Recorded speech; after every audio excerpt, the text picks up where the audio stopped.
जिल्ह्याच्या 3 प्रसिद्ध कलाकारांनी त्यांच्या कलेच्या माध्यमातून मुंबईतील कला जगतात आपला ठसा उमटवला आहे। अकोला येथील बाबासाहेब ढोणे चित्रकला महाविद्यालयातील प्राचार्य गजानन बोबडे, प्रसिद्ध चित्रकर्ती मृण्मयी बोबडे आणि आर्किटेक्ट व चित्रकार चंद्रशेखर उमेकर यांचे कला प्रदर्शन नुकतेच Nehru centre art gallery Worli Mumbai येथे सुरू झाले आहे। रसा नावाच्या या कला प्रदर्शनाला कला रसिकांकडून उत्तम प्रतिसाद मिळत आहे। जहागीर आर्ट गॅलरी सारख्या प्रतिष्ठित ठिकाणी यशस्वी प्रदर्शन झाल्यानंतर आता या विदर्भातील कलाकारांना मुंबईत पुन्हा एकदा आपली कला सादर करण्याची संधी मिळाली आहे। ही आष्टीकरांसाठी अभिमानास्पद बाब आहे। हे प्रदर्शन 16 सप्टेंबर ते 22 सप्टेंबर 2025 पर्यंत सुरू राहणार आहे। या प्रदर्शनाचे उद्घाटन 16 सप्टेंबर रोजी प्राध्यापक चंद्रशेखर कुमावत, अभिनव कला महाविद्यालय पाषाण पुणे यांच्या हस्ते झाले। या प्रसंगी डॉक्टर श्रीकृष्ण ढोणे, प्रवीण देशमुख, संतोष पेंढारकर, आनंद किशोर मेहर आणि चित्रकर्ती विद्या पाटील यासारखे मान्यवर उपस्थित होते।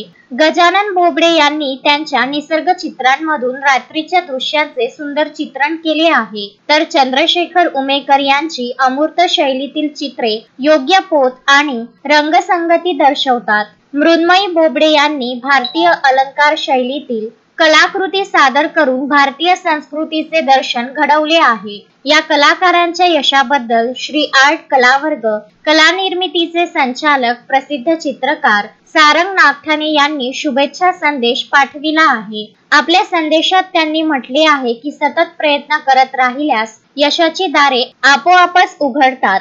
या 3 कलाकारांनी आपल्या कलेच्या जोरावर हे सिद्ध केलं आहे। त्यांच्या या प्रदर्शनाला मिळालेला प्रतिसाद पाहून खूप आनंद होत आहे। त्यांच्या पुढील वाटचालीस माझ्या मनपूर्वक शुभेच्छा। यवतमाळ येथील कला शिक्षक रणजित वणकर, नरेंद्र गौरकर आणि निलेश तायडे यांनीही या कलाकारांना शुभेच्छा दिल्या आहेत।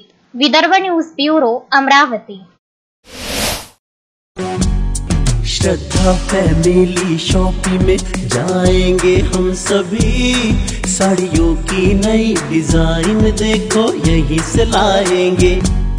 श्रद्धा फैमिली शॉपिंग में जाएंगे हम सभी, लेडीज जेंट्स बच्चों की हर फैशन लाएंगे सभी।